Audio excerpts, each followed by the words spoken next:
Level 2 evacuation notices are in place in Grant County. It is due to a 5,000-acre wildfire burning in the Saddle Mountains. This morning, we are giving you a live look at the scene. The accused Freeman High School shooter will be in court today. He is accused of killing one student and injuring 3 more in 2017. Get ready to find the best sales of the year Amazon has to offer. Prime Day deals are happening today and tomorrow.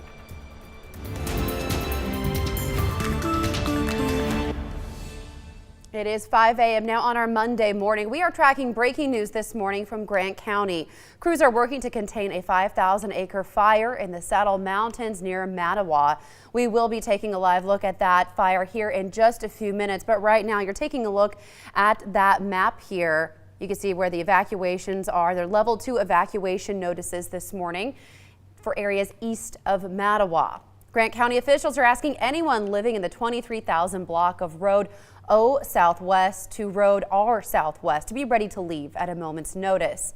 A level 2 evacuation means the fire is moving in your direction and you need to be ready again to leave at a moment's notice. There is an emergency shelter set up at Wildfire High School.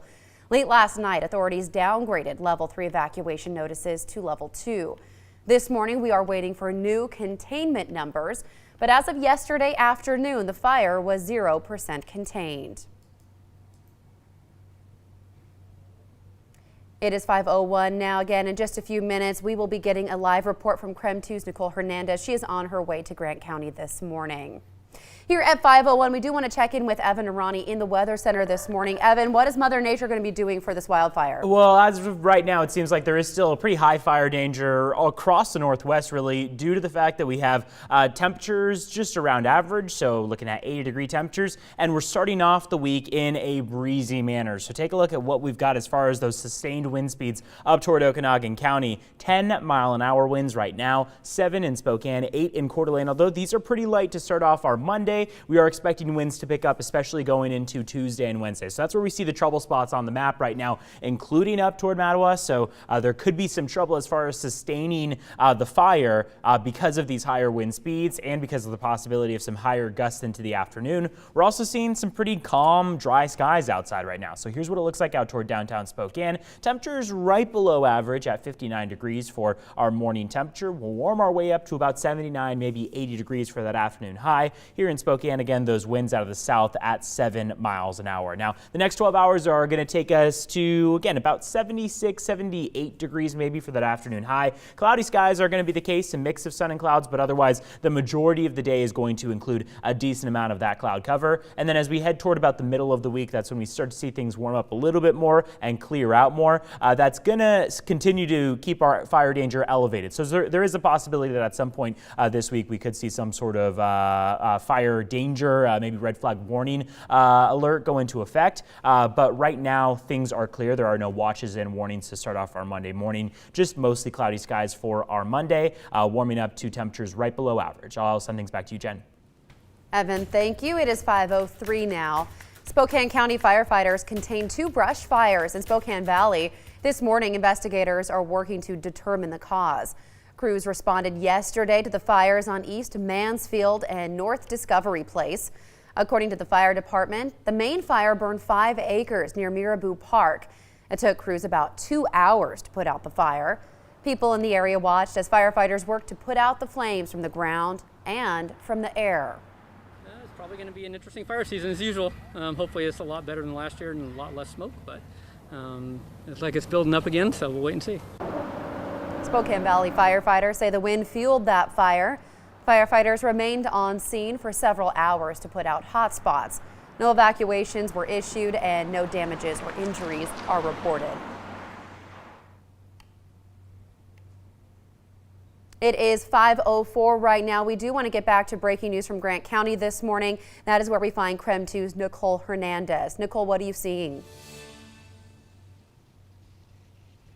Yeah, so we just drove into Mattawa just a few minutes ago. We drove through the town. We were driving just on the other side of these mountains over here. And when we were driving in about 20 minutes before the town, we saw just a little bit of flame and a little bit of smoke coming over the other side of the mountain. So we tried to drive around to this side.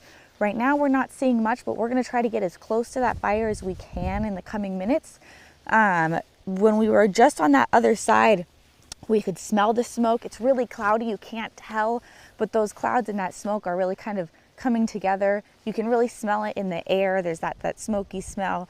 But when we were on the other side of the mountain, you could see just the tip of the fire. But you know, it is a big fire. Last we heard it was 5,000 acres. So we're gonna try to get to the other side of that mountain for you guys, and we'll keep you updated with what we see as time continues. All right, Nicole, thank you so much. We will continue to keep you updated both on air and online as more information is made available this morning. Here at 5:05 now on our Monday morning, here are the top stories that you need to know before you start your day. Happening today, the accused Freeman High School shooter will be in court. The hearing will decide if the teenager should be tried as an adult. He is accused of killing one student and injuring 3 more at Freeman High School back in 2017. He is charged with aggravated first-degree murder, attempted murder, and assault. American Airlines is canceling more flights because of the grounding of the Boeing 737 MAX airplane. Now, the company says roughly 115 flights per day will be canceled through November 2nd. American has 24 of the troubled jets, which have been grounded since 2 deadly crashes. Boeing leaders say the airplane is currently undergoing a flight control software update. It still needs FAA approval. The Wall Street Journal is reporting the MAX grounding is likely to extend into next year. An investigation is underway this morning to figure out why the Big Apple went dark. A power outage Saturday hit Manhattan. The outage only lasted for a few hours but left the city with many questions. Experts ruled out high demand on the electrical grid. Officials also ruled out cyber or physical acts of terrorism of any kind. Former Gonzaga forward Brandon Clark and former Eastern Washington guard Tyler Harvey are now teammates on the Memphis Grizzlies. The two helped send their team in the NBA Summer League Championship. Now that is set for tonight. With 3 seconds to go in the fourth quarter, the Grizzlies were down 81-78. This is in a previous game. Harvey shot a 3-pointer tying the game. Then the 10 seconds left in overtime, Clark made a dunk, giving his team a lead of 87-86. The dunk was called the dunk heard around the Summer League. A federal immigration crackdown has yet to materialize. This followed reports of ICE raids expected to take place this past weekend. Agents were supposedly set to carry out a nationwide series of raids. It was supposed to enforce deportation orders. But the weekend came and went with no reports of unusual immigration-related activity. Agents were expected to target about 2,000 undocumented families with open deportation orders living in major U.S. cities. And they're going to take people out and they're going to bring them back to their countries, or they're going to take criminals out, put them in prison, or put them in prison in the countries they came from. The former Department of Homeland Security secretary is encouraging immigrants not to open their doors. Experts say only open doors for agents who produce a warrant signed by a judge. Some reports say the raids will take place over the course of this week. Also, instead of one massive raid, there are reports there will be a series of smaller raids spread out over several days. Churches are offering help amid the reported ICE raids. A Chicago priest is encouraging people to have compassion. Another church there advertised a deportation defense workshop. Dozens of churches in Houston and Los Angeles are offering sanctuary to anyone afraid of being arrested. In Miami, activists are handing out flyers outside of churches to help immigrants know their rights in the event of an arrest. Coming up on 5:09 now, Amazon Prime Day is happening today and tomorrow. It is 48 hours packed with more than 1 million deals. Leaders promise savings on just about anything you can imagine. So we want to know if you think that Prime Day lives up to all the hype. Head on over to KREM.com/vote. Click on the Vote Now tab on the KREM 2 mobile app to join our live poll. Amazon is expecting big things this year. Prime Day last year was the biggest global shopping event in the company's history. Customers will likely spend billions of dollars again this year.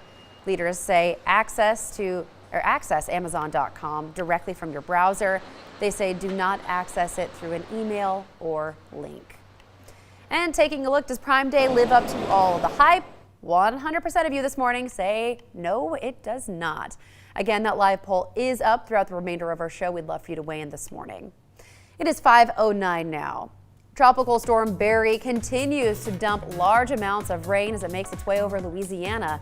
The Category 1 hurricane was quickly downgraded, but this morning, people there are still bracing for damage. New York City did not let the citywide blackout put a stop to Broadway shows. Coming up at 5:30, we show you how the city celebrated after the lights came back on. Here's a live look outside to start off our Monday morning. The sun is making its way up and the clouds are making way for a beautiful sunrise. We'll talk about an elevated fire danger over the next couple days, along with below average temperatures. That's coming up in your forecast after the break.